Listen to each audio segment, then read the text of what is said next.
Welcome to SMS Academy of Fire and Safety. Join the fast-growing field of safety management. So, meet my student, Mr. Ajit Singh. जी sir. Ajit Singh, आप कुछ बताएं अपने बारे में, क्या नाम है आपका? सर मेरा नाम अजीत सिंह है। हाँ। मैं सर कोयरीपुर छतौना से आता हूँ। ये छतौना कौन सा है? ये छतौना सर ये ढकवा के पास है। ढकवा के पास एक तो यहाँ पे सुल्तानपुर प्रतापगढ़ का बॉर्डर है, जहाँ वहाँ से आता हूँ। अच्छा, सुल्तानपुर प्रतापगढ़ का बॉर्डर है। तीनों है, जैसे जौनपुर भी वही है। अच्छा, जौनपुर नियर बाई पहुँचते हैं। जी सर। तो ये डेली बाइक आते हैं? जी सर, बाइक से आते हैं। तो कितना डिस्टेंस पड़ता है? अराउंड करीब 54 किलोमीटर से। 54 किलोमीटर डिस्टेंस से आता है।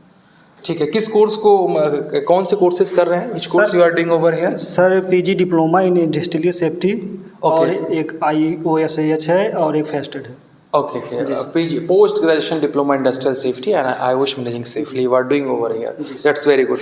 अजीत, आज जैसा आपको पता है कि हमारी टॉपिक्स जो है हॉट वर्क और फायर वॉचेस रिलेटेड चल रही है। कितने पार्ट्स कंप्लीट हुए हैं? जी 5 पार्ट कंप्लीट हुए। 5 कंप्लीट हो चुके हैं। आज हम बात करेंगे पार्ट 6 पे। So guys, today we are going to talk about equipment requirements.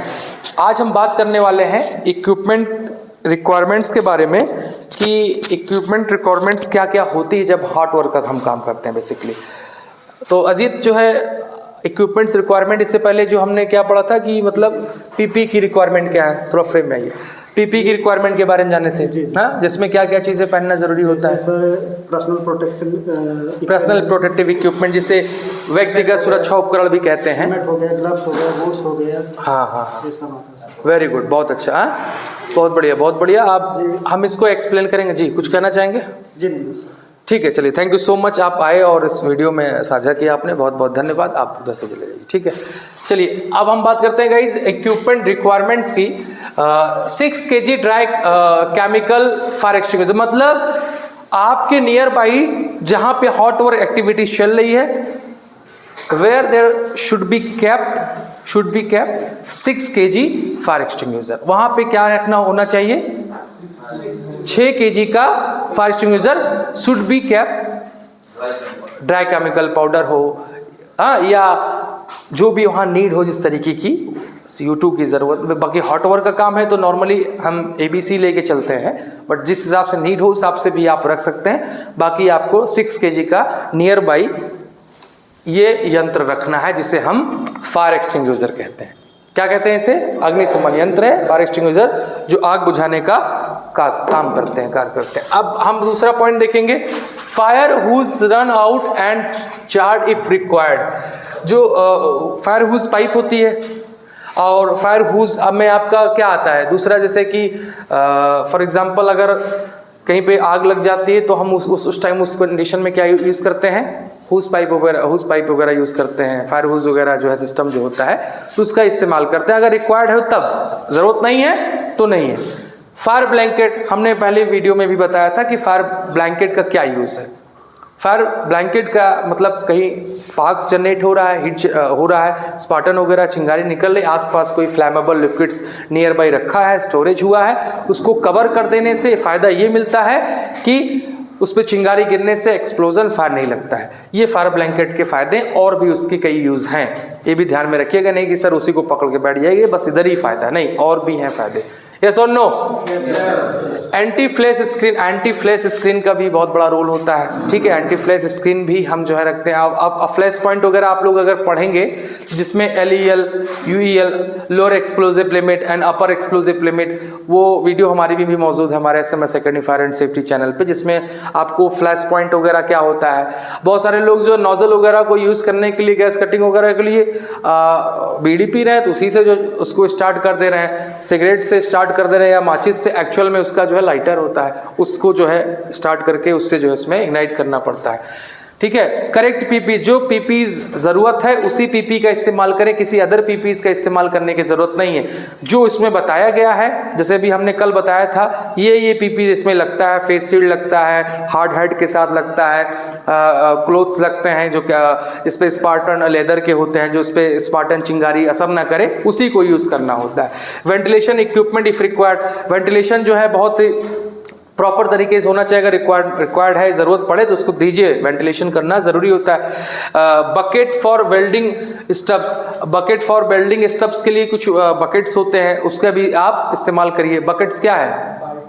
बाल्टी वगैरह। अब आप लोग देखे होंगे भी, जैसे कोई चीज़ वेल्डिंग करने के लिए उसमें वो सामान कुछ वेल्ड करते हैं, उसी में डाल देते हैं। और उसके बाद में ऑरेंज फॉर वॉचर आइडेंटिफिकेशन। अब जो ऑरेंज कलर का है तो वो क्या है? फायर वॉचर की आइडेंटिफिकेशन को बताता है। वो पीपीज में उसको रख दीजिए, मतलब उनके क्लोथ्स भी हो सकते हैं, उनके हेलमेट्स भी हो सकते हैं, जो उनको यूज करना है। आइडेंटिफिकेशन का मतलब क्या होता है? फायर वॉचर की पहचान किस चीज से है? ऑरेंज से है। ठीक है, ये हो गया। उसके बाद एक पॉइंट हमने सिक्योरिंग कंप्रेस्ड गैस सिलेंडर। जो गैस सिलेंडर का जो पोजीशन होता है, सपोज दैट ये गैस सिलेंडर है, ऐसे क्लीन और एलपीजी का होता है, तो उसको किस तरह? Always store in cylinder in racks. हमें ध्यान देना है, रैक्स में रखना है। रैक्स बने होते हैं, स्टोरेज एरिया बना होता है, वहीं पे सिलेंडर रखना होता है। हर जगह आप स्टोरेज नहीं कर सकते हैं, समझ में आया?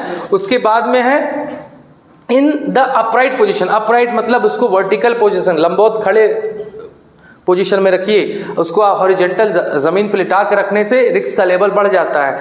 उसके बाद सिक्योर्ड विथ स्टील चेन्स और clamps with cylinder valve fully closed. अब आपको यहाँ पे सिक्योर्ड करना है, स्टील चेन से उसको प्रॉपर तरीके से बांध के रखना है और क्लैंप से उसको जो है टाइट करना है। Cylinder valve fully close, proper तरीके से आपको सिलेंडर के वाल्व को टाइट अच्छे से क्लोज करके रखना है। ये आपको अपने वेल्डर्स को गैस कटिंग जो कर रहे हैं, जो हॉट वर्क एक्टिविटीज को परफॉर्म कर रहे हैं, उन सबको आपको ये देना है, उनको बताना है। ये नहीं कि आपको जाके सिलेंडर को टाइट कर देना है या उसको जो है, नहीं, आपको इंस्ट्रक्शन देना है, आपको बताना है और उनसे उनके थ्रू करवाना है, तब आपको परमिशन देना है, अदरवाइज परमिशन नहीं देना है। ये चीज का ध्यान है। Keep oil and grease always from oxygen, away from oxygen, regulator hose and fittings. हमेशा इस चीज का ध्यान दें, रेगुलेटर में और जहां फिटिंग हुई है दोनों के बीच में या रेगुलेटर के ऊपर आसपास नियर बाई ग्रीस, ऑयल, किसी इस तरीके का कोई पदार्थ उस पर न रखें, उससे दूर रखें। और रिंचेस वगैरह जो होती हैं उन सबको भी दूर रखें। Do not store wrenches, dies, cutters and other grease cover tools. और किसी चीज से जो है ऊपर उसके कवर ना करें, रिंचेस ना रखें, ना ग्रीस रखें, ना डाइज रखें, ना कटर्स रखें। इन सब चीजों को ऑक्सीजन सिलेंडर के ऊपर, एलपीजी या जो भी है सिलेंडर के ऊपर, कंप्रेस गैस सिलेंडर के ऊपर इसका इस्तेमाल हमें नहीं करना है। इस चीज का ध्यान देना है। तो पार्ट 6 गाइज हमारी ये कंप्लीट हो चुकी है। मे बी पार्ट 7 इसकी आना होगा तो आएगी, अदरवाइज इस टॉपिक को अबाउट टू क्लोज पे हम रखते हैं। अब ये कंप्लीट होने वाली है।